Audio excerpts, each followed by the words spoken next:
can be made about the deployment of a US missile defense system to South Korea because there has been no request from Washington.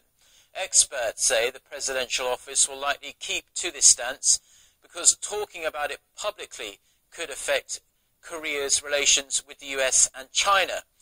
Beijing has been raising concerns about the possible deployment, saying it's a threat to its national security. This follows reports Washington is mulling over sending a missile defense system called THAAD to South Korea to counter ballistic missile threats from North Korea. The nominee to be South Korea's next unification minister says he believes that there will be more opportunities to improve inter-Korean relations once the ongoing joint South Korea-US military drills wrap up in April. During his confirmation hearing on Wednesday, Hong Yong-pyo said he plans to push for dialogue with North Korea to address pending issues and improve relations. He added that sending a special envoy to Pyongyang could be one of several options to making that happen. However, when asked about the possibility of lifting the so-called May 24th sanctions on the North, the nominee said that could only happen if Pyongyang assumed responsibility for the deadly torpedo attack on a South Korean warship in 2010. Now, these sanctions cut off virtually all inter-Korean trade and exchanges except those involved in the joint Kaesong industrial complex. Several countries have requested the Korean police boost their protection of their diplomatic delegations following last week's appalling knife attack on the US ambassador to Korea, Mark Lippert. Korea's police chief, Kang Shin-myung, made the announcement at a government ruling party meeting on Wednesday and added that extra protection will be provided. Security guards will be deployed even without prior request if circumstances are deemed dangerous. The police chief added that officers are now providing around-the-clock security to Lippert and his wife. Security guards have also been sent to protect the Japanese ambassador.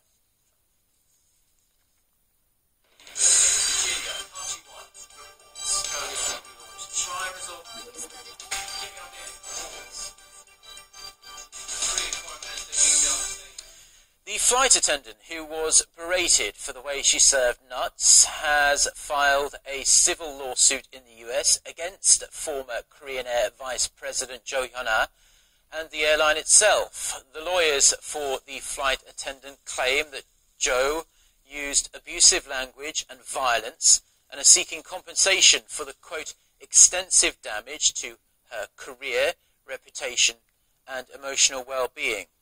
The flight attendant is also claiming that she was pressured into giving false testimony about the incident to government investigators. Now, Jo Hyun-ah, who is the eldest daughter of the company's CEO, made headlines around the world late last year after making a taxiing plane return to the gate in New York because her nuts were not served in accordance with the first-class manual. Mortgage loans extended by banks in Korea rose significantly last month on the back of a low interest rate and robust home transactions. The Bank of Korea says mortgage lending jumped over $3.5 billion in February from the month before, and that is more than 3 times larger than the average growth seen in the month of February between 2008 and 2014. Hyundai Motor is reportedly planning to build a new factory in the United States to meet growing demand for sports utility vehicles, SUVs. The company hasn't confirmed this, but industry sources say the plant could have the capacity to produce up to 300,000 SUVs each year. Our Kim Min-ji has the details. Hyundai Motor will reportedly build a new production plant in the United States as cheap gas prices coupled with the economic recovery is driving demand for SUVs in the U.S. market. Total SUV sales in the U.S. spiked 15% in the first 2 months of the year compared to the same period a year ago.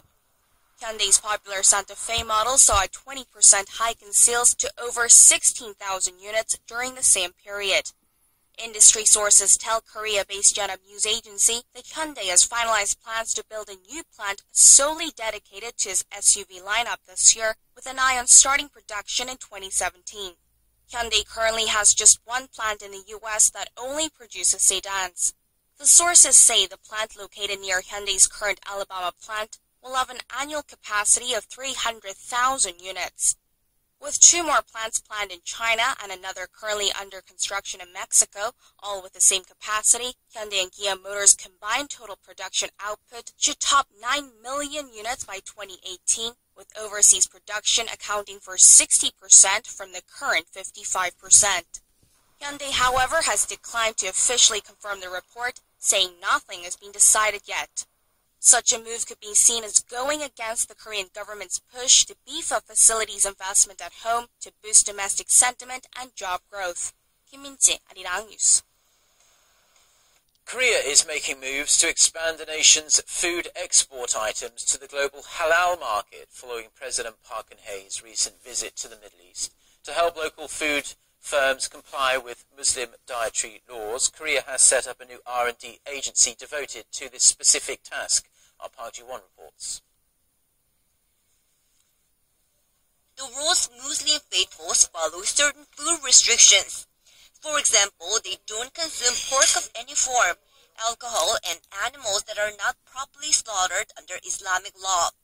Permissible food is labeled halal, as halal means allowed in Arabic. And in an effort to expand